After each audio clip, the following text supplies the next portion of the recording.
তো গরমে যখন বাড়ির ফ্রিজে আম রয়েছে তো চলো বানিয়ে ফেলি ম্যাঙ্গো মাঠা। মানে আমি 2 থেকে 3টি আমের এই পাল্প বার করলাম।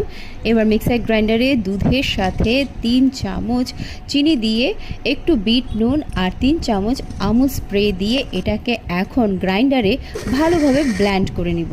আর থেকে এই গরমে কোনো অতিথি আসতে আর ভুরু কুচকাতে হবে না। খুব চট জলদি হয়ে যাওয়া এই ঠান্ডাইটা পরিবেশন করেই তুমি নিজে সুনাম বাড়িয়ে নিতে পারবে।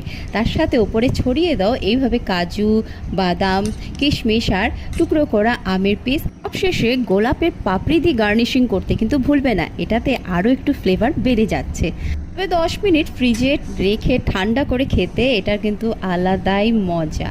গরমে এমন অনেকই ঠান্ডার রেসিপি তোমাদের সাথে শেয়ার করতে চলেছি। ঠান্ডাইটা একবার ট্রাই করে দেখবে, খুব ভালো হয় খেতে। আর আমার চ্যানেলটাকে লাইক, শেয়ার, সাবস্ক্রাইব করতে ভুলবে না। বাই বাই আজকের মতন।